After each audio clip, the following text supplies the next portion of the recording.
আগামী ২০২৫-২৬ অর্থবছরে বাজেটের আকার ছোট হতে পারে বলে মন্তব্য করলেন জাতীয় রাজস্ব বোর্ড এনবিআর এর সাবেক চেয়ারম্যান মোহাম্মদ আব্দুল মজিদ।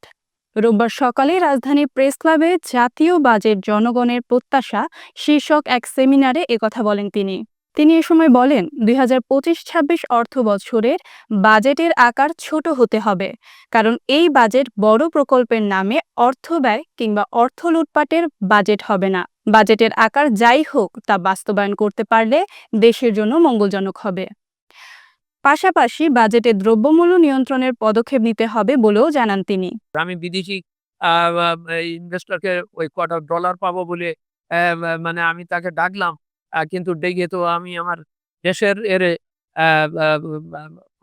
আমি আমি সিমেন্ট সেক্টর কথা বলছি, আমি নিজে ব্যক্তিগতভাবে আমি বিনিয়োগ বোর্ডে থাকার সময় আমি দেখছি যে হোলসিম একটা কোম্পানি আমার যমুনা সেতুতে সে দিচ্ছিল, সাপ্লাই দিচ্ছিল। কেউ এসে বললো ওনারে যদি আপনি এখানে ২০০ বেশি না ২০০ টন করার মতন একটা ক্ষমতার একটা দেন, তাহলে ওর ওখান থেকে ক্লিয়ে নিয়ে করছে এবং তাতে আপনার যমুনা সেতুতে ওর সহজে সাপ্লাই দিতে হবে। এই কথা বলে সে আমার নারায়ণগঞ্জের ওখানে ওই যে মেঘনার পাড়ে ৩৩ একর জমি মাত্র ১৭ লাখ, আমি টাকা পয়সার কথাটাই ফিগারটা তো বলতে পারছি না, আমাকে দিয়ে দিতে হলো ৯০ বছরের লিজ।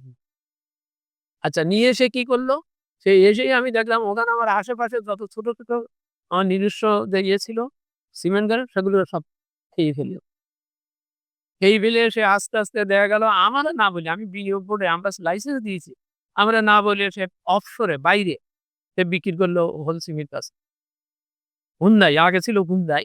হোলসিমের কাছে বিক্রি করলো। আমরা বললাম খুব সিরিয়াসলি মোকাম্মেল হক সাহেব এবং আমরা বললাম, ও যদি আমার দেশে এসে রেজিস্ট্রেশনটা করতো তাহলে আমি কিছু ডিউটি পাইতাম।